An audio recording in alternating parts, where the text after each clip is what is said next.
Hey Life Group leaders, Tim Osmus here. This is your Life Group update for 2/3/2019.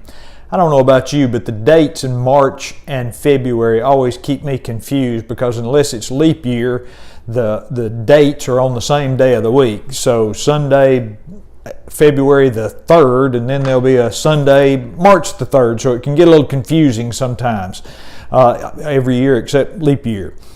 So let's dive right into things now. For numbers last week, we don't have any numbers. The power was out, and so we didn't get numbers. And I want to thank you for during our Social Sunday, you pooled all your resources, and y'all had a good time there in the fellowship area. I apologize that I wasn't able to be with you.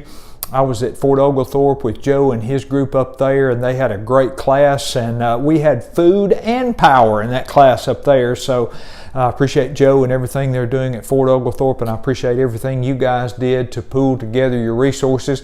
We may do one of those social Sundays again where we kind of pool together and everybody has a fellowship time. I think it's very good for us to do that from time to time.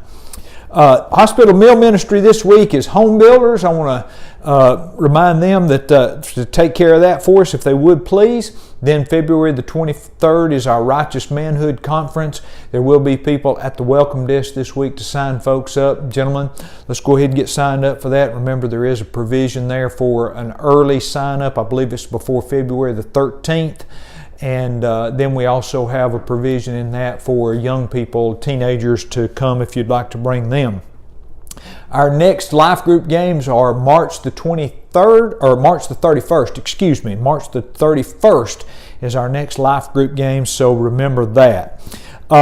We will be having D Now on March 8th through the 10th. And I want to go ahead and mention that. So one of the things that we want to do is, of course, if you have a young person, let's go ahead and get them signed up for D Now while the registration is going on.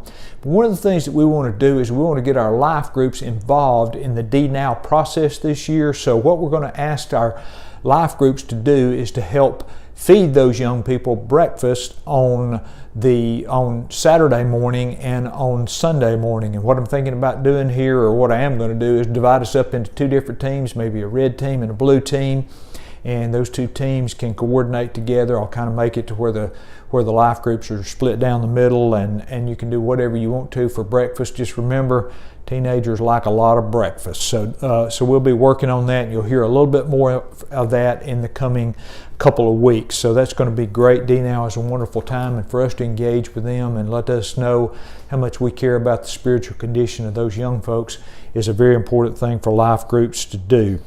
Now, it's never too early to start thinking about Easter. Even though Easter is very late this year, it's April the 21st, and I'll let you know now that we will not be having Life Group on Easter Sunday morning. We will be having two worship services, one at 9 a.m. and one at 11 a.m. And of course our goal is going to be to fill the building twice. What we will do is that I'm working on putting together something for our life groups to be very engaged in inviting people for Easter. Remember, one of my big sayings is always the reason that people don't come is we don't ask them. So what I'm looking at now is a process where we'll use either 4 or 5 as a goal for each person in life group to invite, and then either 4 or 5 ways to invite them. There's a lot of different ways you can invite somebody. You can use social media, you can use a personal invitation, you can hand them a card, you can send them a text. There's a lot of different ways. So what I want to do is just build something out to where we have goals around that. We'll probably do it similar to the way we did our High Attendance Sunday, where we put something up and our class members commit to reaching out to that 4 or 5 people in those 4 or 5 different ways. And what we'd like to do, if you do the math on that, if we have 250 people, if we identify 4 or 5 people per person in those life groups, we could have 1,000, 1,200 people worshiping at Liberty if we get all those people invited and come. So I think it's a good way to do that, to involve the life groups in what's going to be going on Easter. I believe that's all we have for this week, and I want to thank you again for all that you do. It's going to be another good lesson this week in the Engage series, where we're talking about engaging our culture.